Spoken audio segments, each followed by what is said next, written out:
Bonsoir Alberto Manguel. Bonsoir. Quelle chance de vous rencontrer. Alors, c'est pas facile comme rencontre parce que moi, on m'a donné beaucoup de livres en même temps.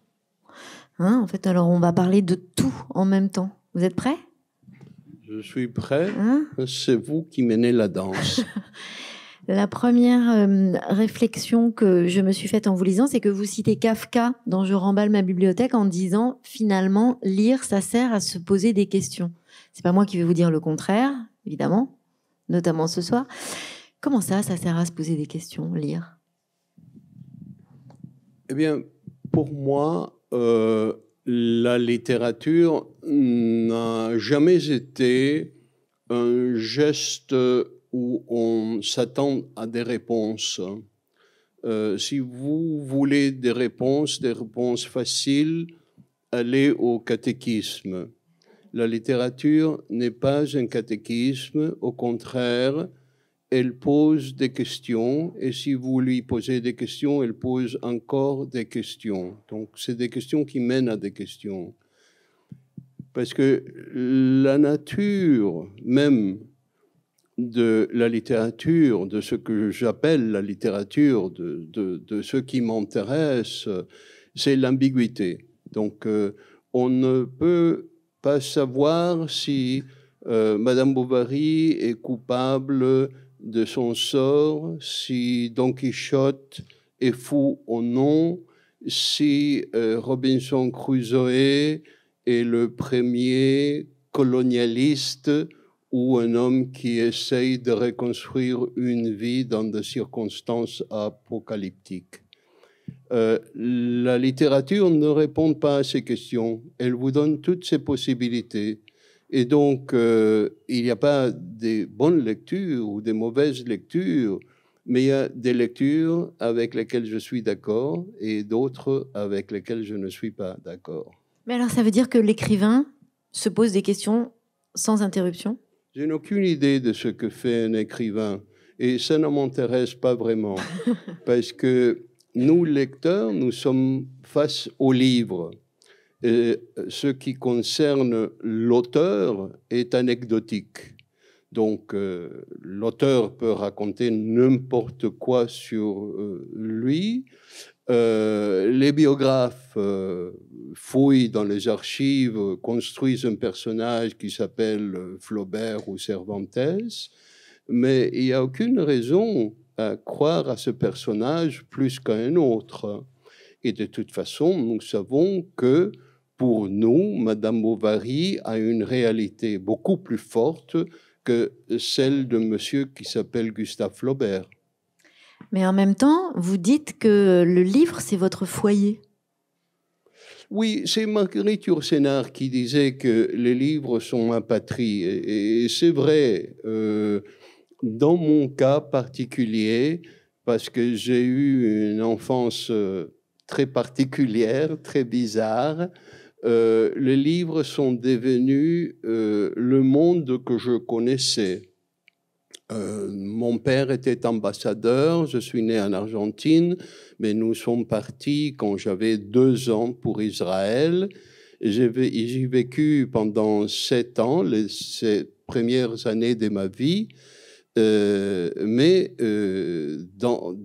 enfermé dans l'ambassade. Donc, je n'avais aucun contact avec le monde extérieur, je n'avais pas des amis de mon âge, et j'avais que ma nourrice qui m'avait appris l'anglais et l'allemand. Mes parents parlaient l'espagnol, un peu de français, donc je n'ai pas parlé avec mes parents qu'à l'âge de 8-9 ans, quand nous sommes rentrés en Argentine, j'ai appris l'espagnol et après le français. Et donc, pour moi, ma vie était les 4 murs de l'ambassade, le jardin et ma nourrice et mes livres. Donc, j'ai appris à lire quand j'avais 3 ans et j'ai connu l'amitié, l'amour, les aventures, même la mort, dans les contes que je lisais. Et pour moi, c'était la réalité. Et j'ai appris, quand nous sommes revenus en Argentine, que ce que j'avais appris dans les livres me servait à nommer mon expérience, l'expérience qui venait après. Et donc, tout le long de ma vie, maintenant j'ai 76 ans, les livres m'ont servi à ça. À chaque moment de ma vie, il y a un livre, il y a une citation, il y a des mots des autres qui me permettent de nommer l'expérience nouvelle que j'ai. Et pour ça, je crois que le moment venu de mon dernier chapitre, j'aurai le mot pour nommer cette dame qui va rentrer, qui va refermer la porte. Mais en même temps, vous dites que vous vous souvenez plus facilement des livres que vous avez lus que de la personne que vous étiez en train de lire. Vous êtes presque sorti, vous-même mis de côté pour être totalement dans les livres? Ce n'est pas un acte volontaire. Ce que je disais de l'auteur s'applique aussi à moi-même. Si vous pensez à votre enfance, votre jeunesse, vous allez voir que vous construisez un personnage de mémoire sur un personnage de mémoire sur un personnage de mémoire. C'est un palimpseste que vous faites et vous ne pouvez pas avoir le portrait vrai de celui que vous étiez quand vous aviez 6 ans ou 16 ans. Donc, pour moi, c'était la même chose. Mais pour les livres, je peux toujours revenir à un livre que j'aimais, constater si ma mémoire de la lecture se confirme, et dans la plupart des cas, je constate que le livre a changé, le livre se transforme, le livre se métamorphose d'un moment à l'autre. C'est un acte d'alchimie ou de magie qui se passe sur les étagères, mais aucun livre ne reste le même. Quand vous allez lire un livre que vous avez aimé enfante, vous allez voir que l'histoire n'est pas exactement la même, que une situation que vous vous rappelez comme prenant 4-5 chapitres se résume à un paragraphe, et ainsi de suite. Et vous y revenez souvent, parce que vous dites, par exemple, Alice au Pays des Merveilles est très présente dans votre écriture. Oui. Et vous dites, mais la lecture de l'enfant, c'est celle qui nous apprend qui nous sommes. Et j'y reviens régulièrement, parce que c'est constructif finalement, tout le temps. Dans le cas particulier d'Alice au Pays des Merveilles, c'est un livre différent à chaque étape de ma vie, mais un livre qui répond à mon portrait de moi-même à chaque moment de ma vie. Dans mon enfance, je comprenais à peine les aventures d'Alice. Dans mon adolescence, je compris que cet enfant qui est face à l'absurdité du monde était moi face à l'absurdité du monde des adultes. Après, j'ai compris qu'Alice prenait des positions politiques comme moi je les prenais. Dans le cas de la Cour de justice complètement absurde à laquelle elle assiste, elle finit de s'enlacer, elle s'élève, elle dit tout ça, c'est une stupidité, stuff and nonsense. Et moi, je sentais que je voulais faire ça face aux injustices du monde. Donc, Alice, c'est un livre qui est resté pour moi une sorte de autoportrait mobile. Mais pour les autres livres, il y a des livres que je relis souvent, il y a d'autres que j'essaye d'oublier. Il y a d'autres que je découvre, mais là, maintenant, à mon âge, je fais presque rien que relire. Bon, j'essaye de connaître un peu ce que les jeunes écrivains font, mais ça me suffit avec les livres, mes livres de chevet, pour ainsi dire, que je relis constamment. Lesquels ? Don Quichotte, les romans d'Agatha Christie, la Divine Comédie, Bouvard et Pécuchet. les poèmes de Saint Jean de la Croix. Enfin, bon. Balzac est important, vous le citez aussi souvent. Je le cite souvent, mais il n'est pas aussi important pour moi que Zola, par exemple. J'aime beaucoup le chef-d'œuvre inachevé, qui pour moi est un manifeste de ce que le créateur veut faire et ne peut pas faire. C'est formidable, cette petite fable.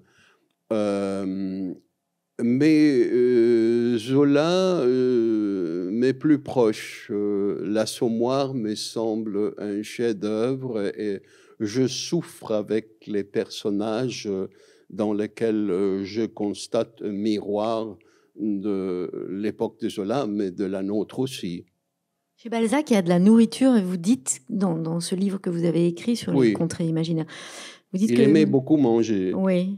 Et ce que vous boire aimez du café. Aussi, ce que vous aimez chez Balzac, vous dites que finalement c'est sa simplicité qui vous touche et en même temps ce qu'on découvre dans votre écriture sur la cuisine, c'est ce mélange entre la simplicité et puis un univers onirique. Oui, mais parce que vous pensez, il y a des écrivains qui ont fait des livres de cuisine, notamment Alexandre Dumas, mais Balzac s'intéressait beaucoup à la cuisine et ils ont fait un livre de recettes tirées des romans de Balzac. Il y a une recette que j'aime beaucoup qui est à cause du nom. Mais c'est très bon à manger, mais c'est l'aumônière des légumes oubliés. C'est bon, hein?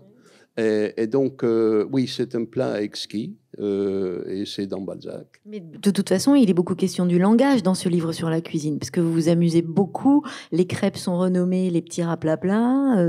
C'est en fait un jeu de langage autant que de cuisine. Mais dans ce livre en particulier, c'est un livre différent aux autres dans le sens que c'est un livre qui est inspiré par un autre livre que j'avais écrit avec mon ami Gianni Guadalupe dans le temps, il y a 50 ans. C'est la guide des pays imaginaires. En français, ça s'appelle le guide des lieux imaginaires. Voilà. Et donc, et tout récemment, je pensais, j'aime beaucoup la cuisine, j'aime beaucoup faire la cuisine, j'aime beaucoup lire des recettes des cuisines, histoire de la gastronomie. Et je me suis dit, ça serait amusant de tirer de ces contrées imaginaires, donc le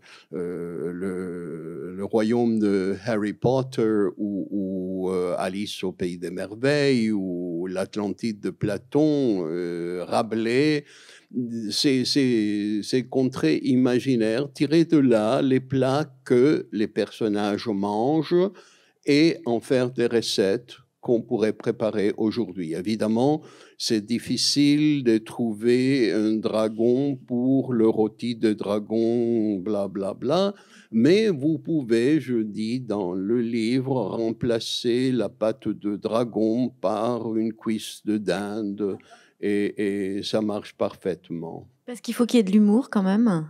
Toujours. Il faut qu'il y ait de l'humour partout dans ce que nous faisons, parce que sinon, c'est une recette pour le suicide. Dans le monde que nous vivons, si nous ne pouvons pas nous exprimer avec de l'humour, ça serait insupportable. Dans ces livres de recettes, l'ambiance est un ingrédient, non? Parce qu'à chaque fois, vous racontez une petite histoire avant la recette, il y a un petit texte. Et d'ailleurs, oui, vous avez fait les croquis? Mais je place la recette dans l'histoire que le livre raconte, le livre duquel la recette a été tirée. Donc oui, je le mets en contexte. Mais je vous repose la question, l'ambiance est un ingrédient quand même pour vous. On le sent bien quand on le lit. Quand on fait la cuisine, on sait que l'ambiance est un ingrédient. Si vous êtes de mauvaise humeur et tout se casse dans votre vie, vous n'allez pas faire une bonne cuisine. Il faut avoir une ambiance qui se prête à cette création magique qui est préparer un plat dans la cuisine. Il y a un moment donné qui est rigolo dans ce livre parce que vous parlez de la recette de la soupe de Babel, Et la soupe de Babel, vous dites, non mais ça c'est un plat, il faut pas se déconcentrer quand même. Il faut que les personnages restent concentrés. Donc la soupe de Babel, elle est rustique, elle est simple. Alors du coup, ça m'a amené cette question. Finalement, cuisiner, d'une certaine façon, ça déconcentre positivement, mais lire aussi, c'est-à-dire ça permet de s'évader de quelque chose. Ah non. Non. Non, non. Pas du tout. Non. À ceux qui disent que la littérature est une évasion, comme la cuisine est une évasion, je dis qu'ils ne savent pas ce qu'est la littérature ni la cuisine. Okay. La littérature vous plonge le nez dans la réalité. La littérature vous oblige à regarder clairement tout ce qui se passe dans le monde. On ne peut pas éviter d'avoir l'expérience du monde quand vous lisez, sauf si vous décidez d'être une lectrice superficielle. On peut faire toujours ce choix. Vous pouvez vous promener dans une ville avec les yeux fermés, donc vous verrez rien, vous rentrerez chez vous disant il n'y a rien à voir. Même chose avec la littérature. Quand vous ouvrez un livre, vous ouvrez une porte, vous ouvrez une fenêtre, et cette porte, cette fenêtre vous mène dans le monde et vous ne pouvez pas éviter de regarder ce qu'il y a. La cuisine aussi ? La cuisine aussi. Si vous vous déconcentrez dans la cuisine, le plat sera raté. Et vous dites que vous aimez les livres dans lesquels il y a de la nourriture, il y a des moments à table, parce que vous dites, mais ça ramène du réel, ça nourrit finalement l'histoire avec quelque chose de très présent tout d'un coup. Mais j'aime bien savoir ce que les personnages mangent. J'aime bien voir que l'inspecteur Maigret aime certains plats que sa femme lui prépare. J'aime savoir que Madame Dalloway prépare un daube de bœuf pour ses amis. J'aime savoir que dans Alice au pays des merveilles, il est question des petites tartelettes à la confiture de fraises. J'aime ça. J'aime pas quand l'auteur évite raconter ce que les personnages mangent. J'adore Jules Verne, et ce qui me plaît dans Jules Verne beaucoup, c'est que il nous raconte ce que les personnages mangent, et notamment dans 20 milieux sous la mer, quand le capitaine Nemo sert au professeur Aronnax un dîner splendide dans le Nautilus, et il lui explique que tout ce que le professeur croit manger est en fait tiré de la mer. Et j'adore ça. J'ai essayé certains plats qui sont décrits par le capitaine Nemo. J'ai plus ou moins réussi. Et en même temps, vous dites que le goût, quand on le lit, le goût imaginé finalement, est presque meilleur que celui quand on le goûte vraiment. Vous dites de ça au sujet de la jelly. Ça dépend qui fait la cuisine. Mais il y a un goût, il y a un goût de la nourriture littéraire qu'on développe quand on lit, on est alléché parce qu'on imagine le goût. Nous, les lecteurs, nous avons développé un vocabulaire gastronomique pour parler des lectures. On parle de dévorer un livre, de savourer un passage. Nous utilisons ce vocabulaire pour parler de la lecture. Et dans l'iconographie biblique, il est question de l'ange qui donne le livre à manger. Donc, cette relation entre lecture, ingestion est là depuis la nuit des temps. Ça veut dire que le lecteur est gourmand ? Il doit l'être. Il doit l'être pour s'en nourrir beaucoup.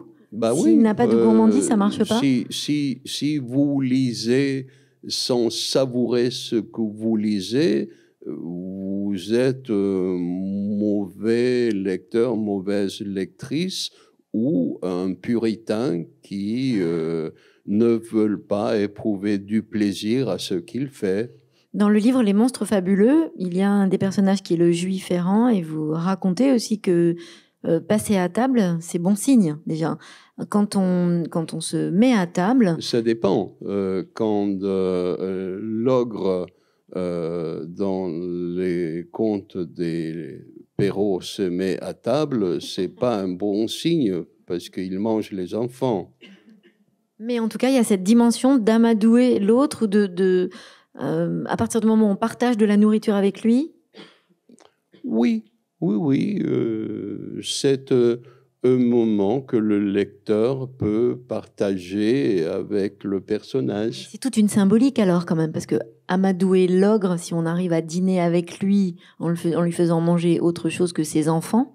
Vous savez, je reviens à ce qu'on disait au tout début. La littérature, la vraie littérature, pour moi, est une littérature d'ambiguïté.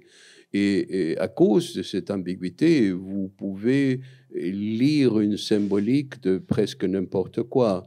Donc, Umberto Eco disait que les limites de l'interprétation doivent coïncider avec les limites du sens commun.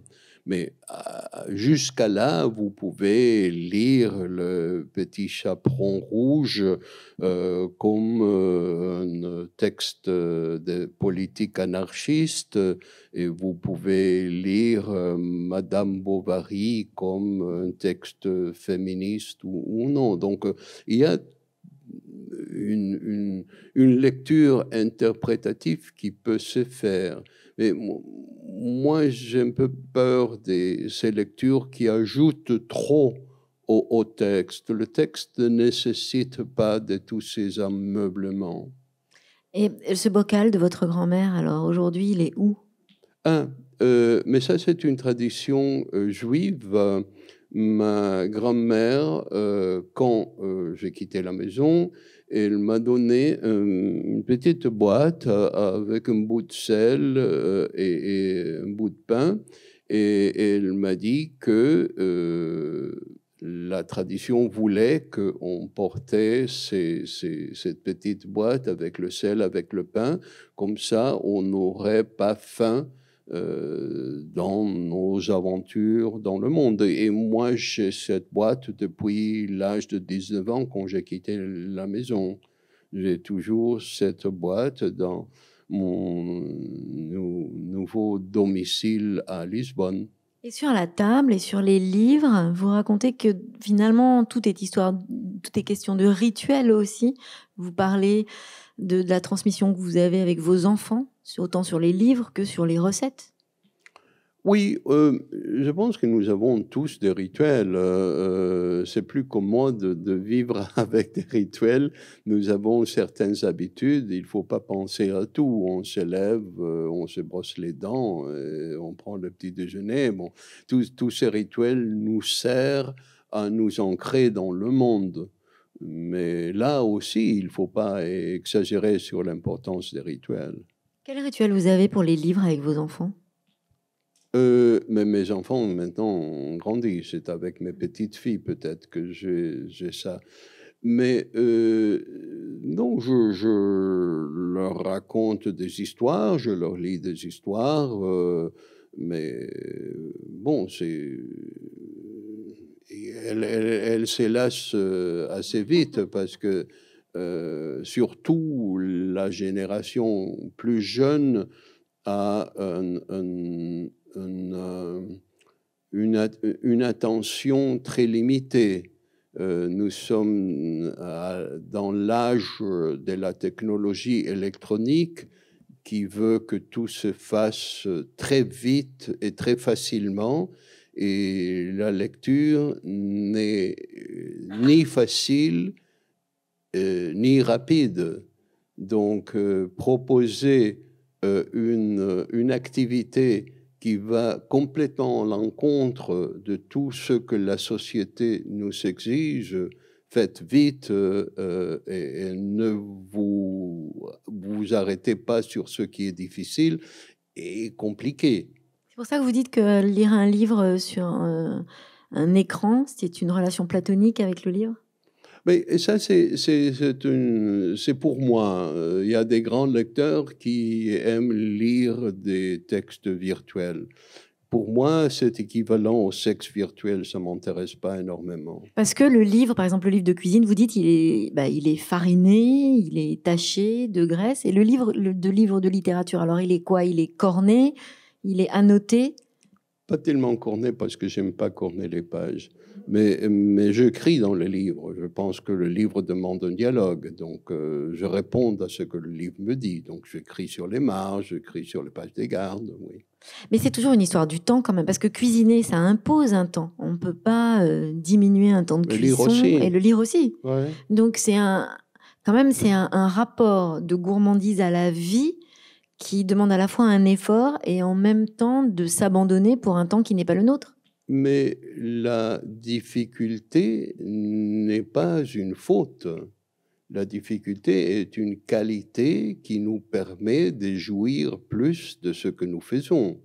Faire quelque chose qui est facile, bon, passe, mais achever quelque chose qui est difficile nous donne un sentiment d'accomplissement qui peut nous donner, souvent nous donne un grand plaisir.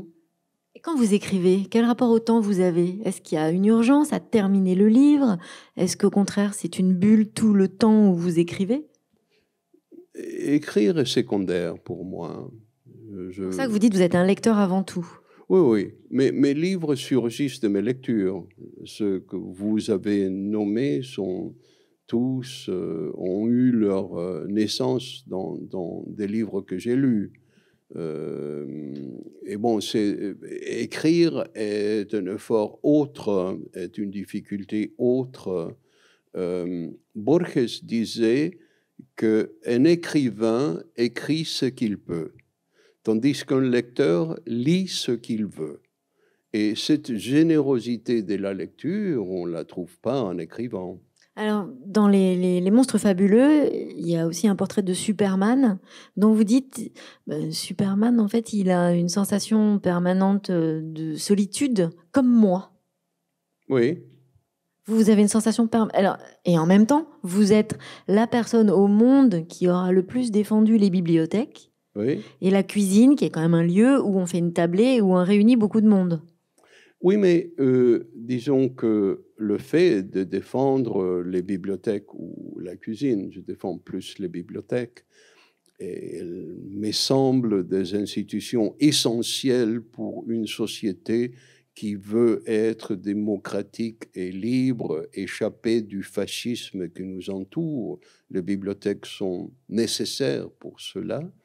Mais quand même, je me sens seul dans mes pensées. C'est nécessaire pour pondre un livre, pour entamer un dialogue.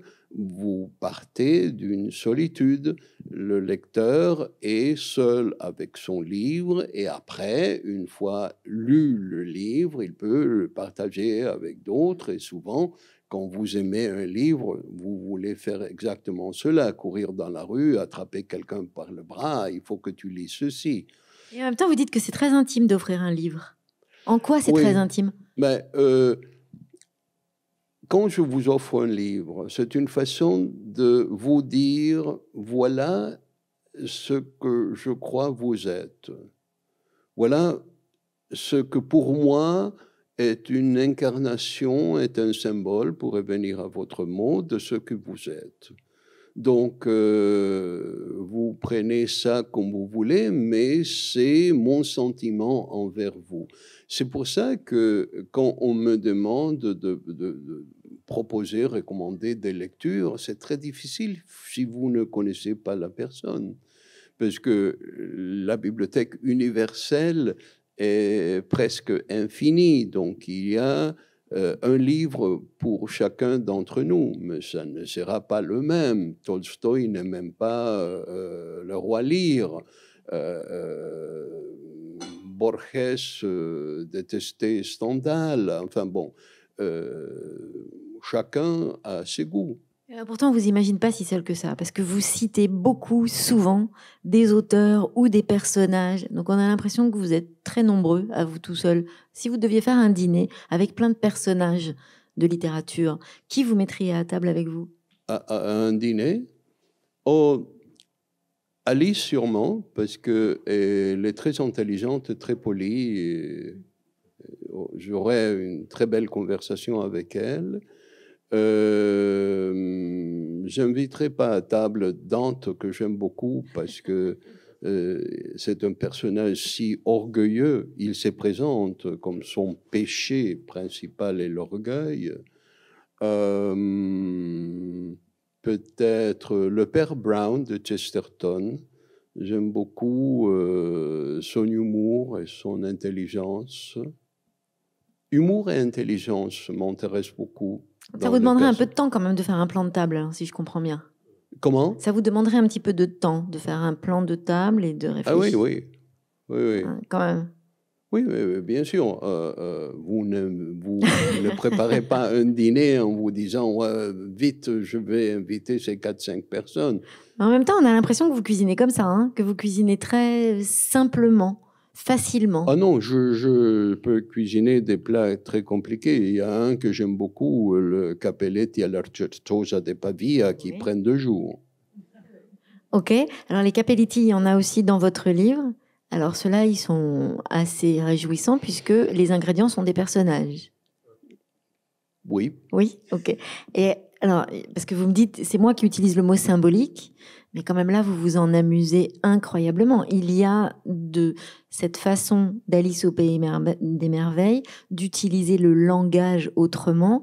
Quand vous nous donnez des recettes avec des paroles qu'il faut pêcher et qui sont gelées, C'est Rabelais. C'est Rabelais. C'est pas moi. Oui, non, mais vous nous en donnez la recette, vous, quand même. Oui. Vous n'avez pas peur de ça. Et donc, là, cette histoire des ingrédients qui sont des personnages, ça raconte quand même qu'avec le mot, on peut tout faire. Le langage, c'est la force première. Je ne dirais pas tout, mais c'est le seul instrument que nous avons pour communiquer. Et ce que nous devons savoir, c'est que la langue que nous choisissons détermine les pensées que nous pouvons avoir, détermine la façon de nous exprimer et les limites de nos intelligences. Vous n'avez pas les mêmes idées en anglais qu'en français, qu'en chinois. Alors, quelle langue utilisez-vous et pourquoi vous? Ma première langue, c'est l'anglais. Donc, j'écris en anglais, comme je vous ai raconté. Mes 2 premières langues étaient l'anglais et l'allemand. Je continuais plus avec l'anglais qu'avec l'allemand. Je peux écrire en espagnol parce que c'était la langue de mon école.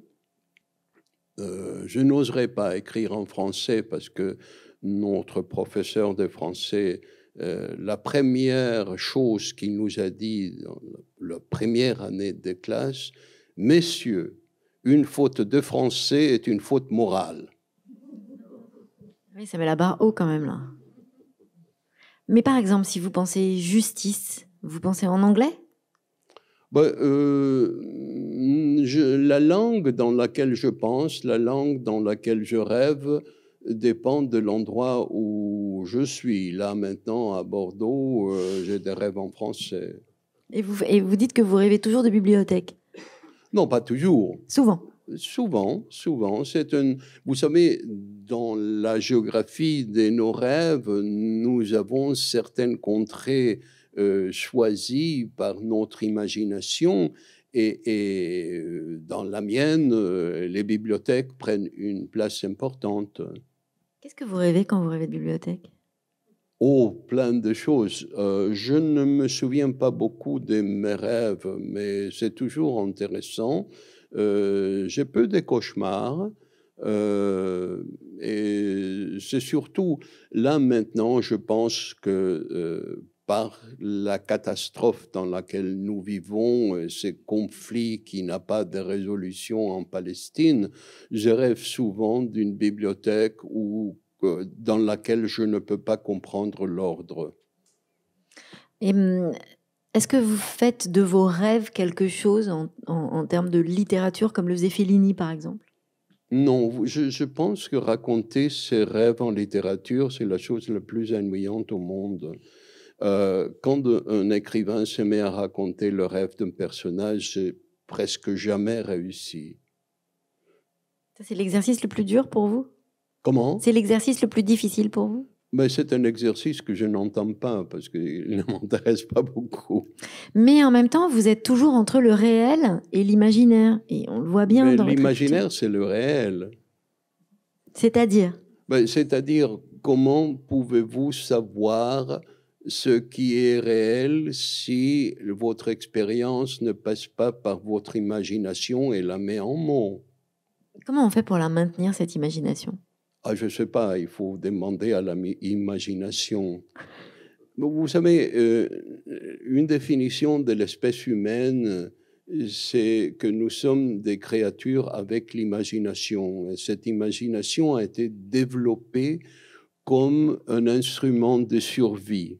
Parce que dans la jungle, dans le monde sauvage de la préhistoire, il fallait avoir une expérience pour savoir, il faut éviter les feux, il faut éviter les endroits obscurs parce qu'il peut avoir des dangers. Mais nous avons développé l'imagination pour imaginer cette expérience sans l'avoir.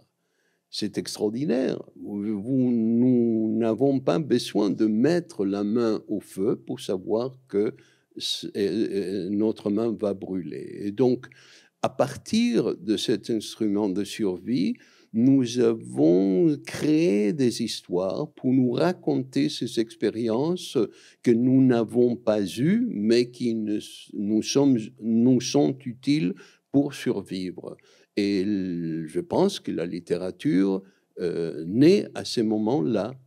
Et vous dites que toute société, d'ailleurs, repose avant tout sur l'écriture, sur le livre. Non. Surtout, il ne faut pas dire ça. Il y a des sociétés qui ont des cultures extraordinaires, solides, depuis des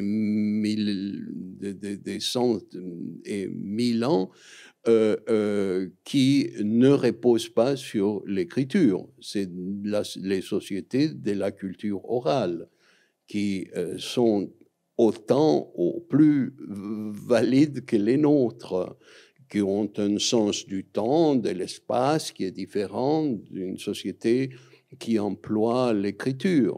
Mais il ne faut pas dire que toute société dépend sur l'écrit. Et pourtant, quand vous parlez de la bibliothèque d'Alexandrie, vous dites que c'est un socle essentiel. Oui, pour une société de l'écrit.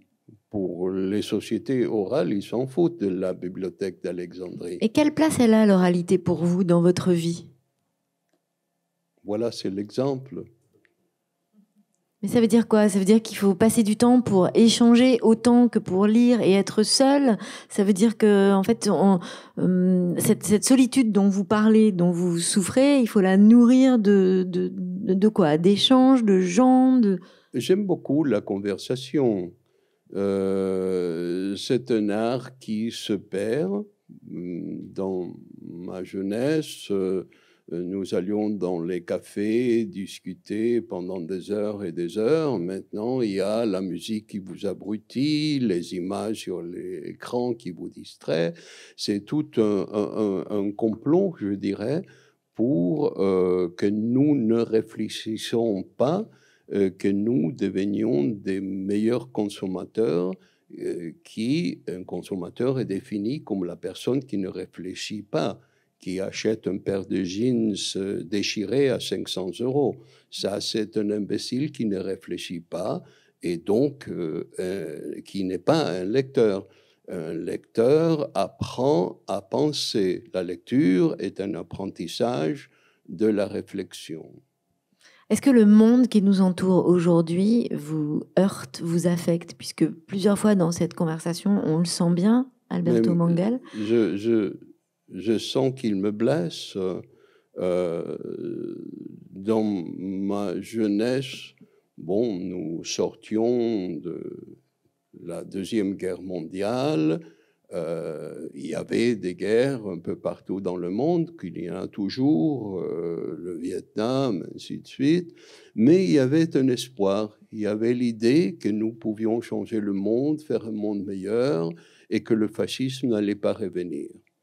Maintenant, là, au seuil de ma vie, le fascisme ressurgit partout, comme si la Deuxième Guerre mondiale ne s'était pas passée, et on voit la rédemption de Staline, la rédemption de Mussolini en Italie, et à peu de choses près, la rédemption de Hitler, qui, ça ne me surprendrait pas s'il y a un éloge de Hitler fait dans plusieurs parties du monde.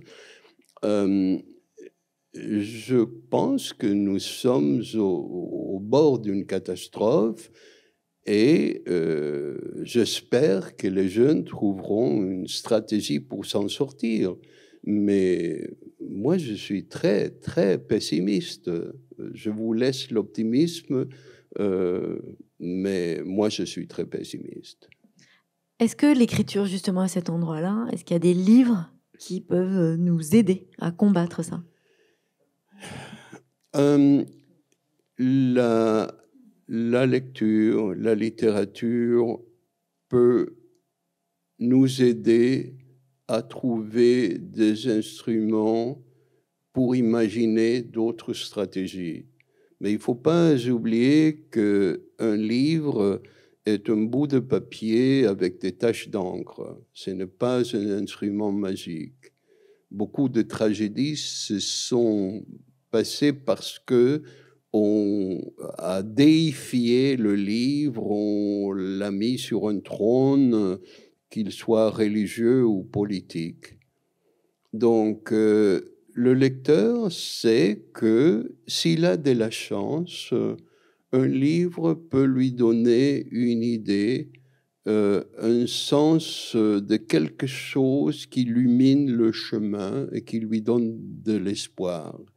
Et moi, ça m'est arrivé le long de ma vie, mais maintenant, je ne sais pas. Oui, je réfléchis qu'il y a une scène à la fin de l'Iliade, parce que toute guerre est la guerre des Troie, et surtout dans l'Iliade où il n'y a pas un côté qui a la raison. Ce n'est pas les Grecs qui ont la raison, ce n'est pas les Troyens qui ont la raison. C'est comme en Palestine aujourd'hui. Ce n'est pas le Hamas certainement qui a la raison, ce n'est pas Netanyahou et sa politique meurtrière qui a la raison. Mais ce qui se passe dans l'Iliade, je ne sais pas si ça peut se passer aujourd'hui entre le chef de l'Hamas et Netanyahou. À la fin de l'Iliade, il y a une rencontre.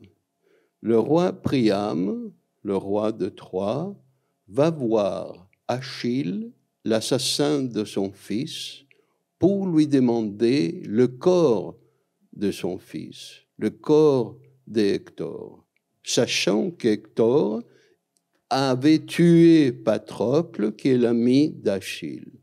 Donc, le vieux père va demander à l'assassin de son fils le corps de son fils pour l'enterrer. Et Achille voit le père de l'assassin de son ami. Mais tout à coup, les choses changent parce qu'il s'agit des êtres humains et Priam voit dans l'assassin de son fils le jeune homme que son fils était. Et Achille voit dans le vieux Priam son père qu'il ne va pas revoir, qui est loin, dans sa terre natale, et les deux hommes, les vieux et les jeunes, pleurent et s'embrassent, et oublient le fait que l'un est l'assassin du fils de l'autre et le père de l'assassin de son ami. C'est deux hommes qui souffrent comme êtres humains et ils s'embrassent. Je ne sais pas si ça peut arriver, je suis presque sûr que ça n'arrivera pas, mais la littérature me donne cet espoir. Parce que quand vous dites que le livre lu de façon électronique est pour vous une relation platonique, c'est aussi un écran, c'est le cas de le dire, entre la capacité de toucher les émotions de l'autre? Non. Il y a des lecteurs qui lisent virtuellement et qui sont des très bons lecteurs et qui approuvent toutes les choses que j'éprouve. Mais moi, je suis moi, je ne peux pas l'éviter. Mais en tout cas, pour aller chercher un objet livre, il faut se déplacer, ce qui n'est pas le cas quand on achète un livre. Moi, ça ne me gêne pas de me déplacer. Est-ce que se déplacer, c'est rencontrer l'autre aussi? Est-ce que ça fait... Non, il ne faut pas exagérer ces choses-là. Moi, je lis un livre imprimé parce que j'aime les livres imprimés. J'ai un fétichisme envers le livre. J'aime collectionner des livres. J'ai une très grande bibliothèque que j'ai donnée à la ville de Lisbonne. Mais le plus grand lecteur pour moi du XXe siècle, qui était Borges, ne prêtait pas attention à l'objet livre. Il avait peut-être 500 livres chez lui, il les donnait à qui venait, l'objet livre ne l'intéressait pas. Dans celui-ci, dans ce petit livre d'Eduardo Berti qui s'appelle « Mauvaise méthode pour bonne lecture », grand livre.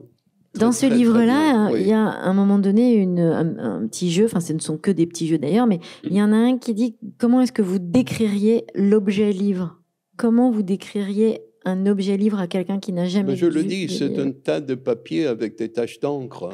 Et ça suffirait pour quelqu'un qui n'a jamais vu de livre, vous pensez? Je ne vois pas un tas de papier décrire. Eh ben voilà, c'est pas facile, hein? Pour Dante, l'univers était un livre de feuilles éparpillées.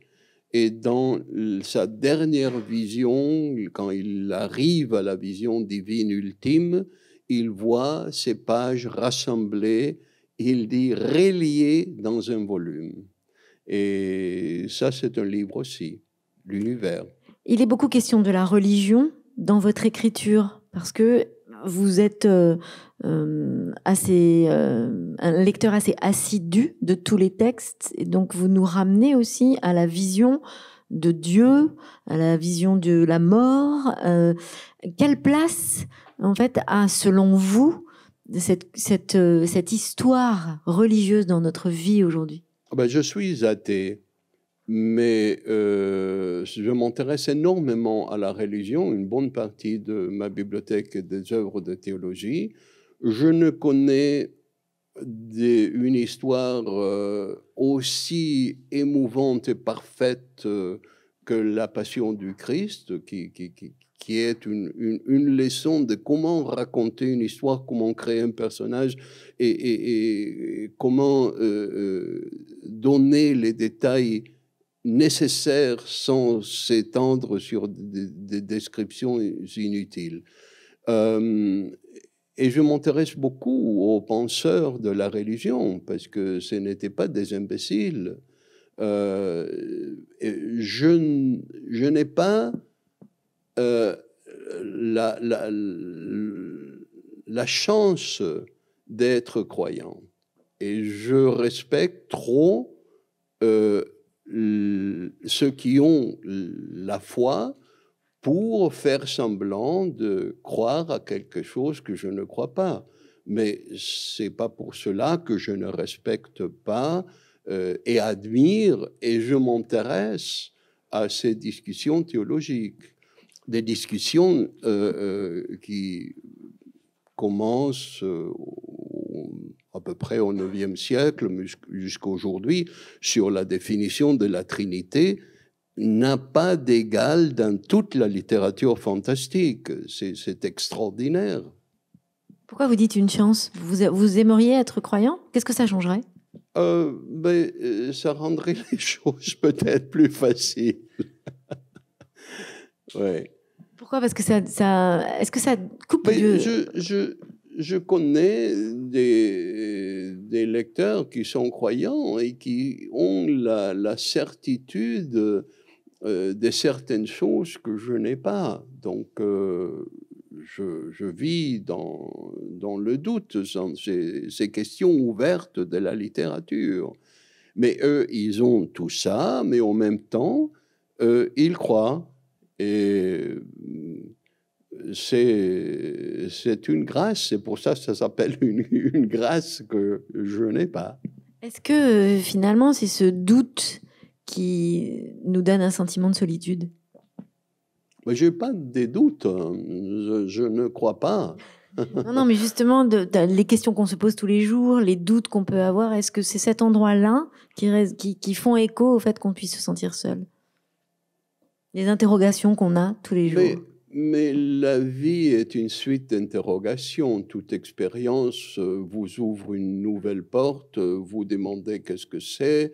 La littérature vous aide, comme je disais, en vous apportant de mots pour nommer cette expérience. Mais la question reste ouverte. Est-ce qu'il y a une situation dans votre vie que vous avez vécue sur laquelle il n'y avait pas de mots? Oui, la naissance de mes enfants. Il y en a maintenant? Vous arriveriez à en trouver des mots pour Non. Toujours pas?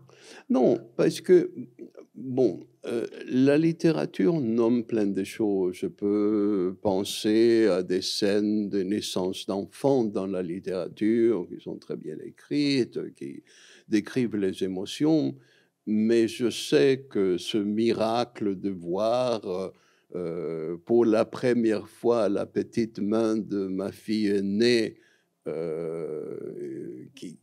qui a à peine quelques minutes de vie, ça, je ne veux pas et je ne peux pas lui le mettre en mots. Il y a un autre aspect dans votre écriture qui revient, c'est la nature, le lien à la nature. Quel lien vous avez avec la nature aujourd'hui, Alberto Mangual? Mais nous sommes des êtres humains, donc nous sommes des animaux, nous sommes partie de cette nature. La grande erreur que nous avons faite le long des siècles, c'est de nous considérer supérieurs, éloignés de cette nature. Et maintenant, nous voyons les conséquences, parce que nous allons disparaître. Mais la planète va rester, va survivre dans de bien meilleures conditions que quand nous étions là. Que vous vous souvenez d'un jour où vous avez réalisé de façon prégnante ce que vous apportait la nature?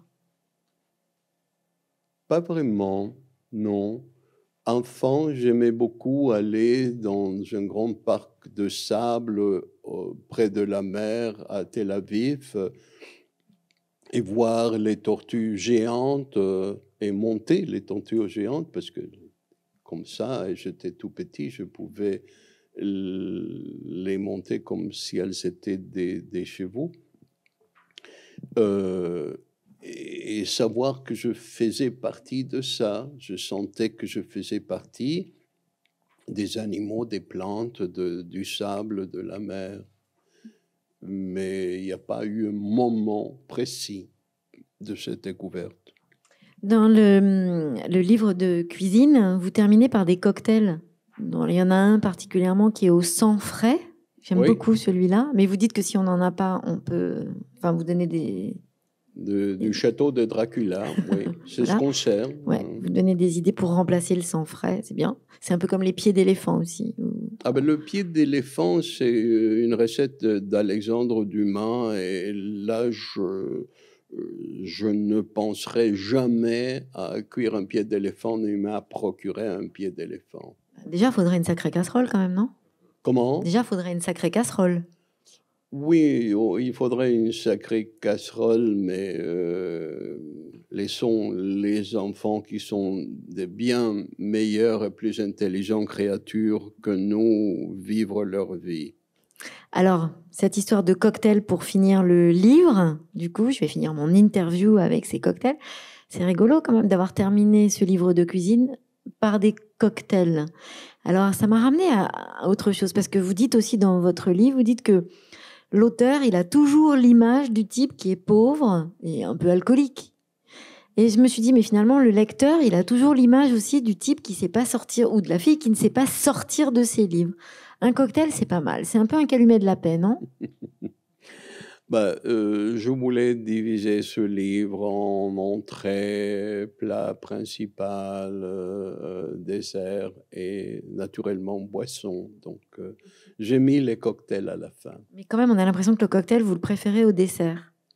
C'est plus Non, drôle, je non? n'aime pas du tout les cocktails. Ah, pas du tout? Pas du tout. Non, non, j'aime les boissons pures, soit l'eau, soit un jus, soit, maintenant nous sommes à Bordeaux, un Bordeaux. Vous êtes obligé de goûter. Oui. Merci beaucoup, Alberto Manguel. Merci à vous. Merci.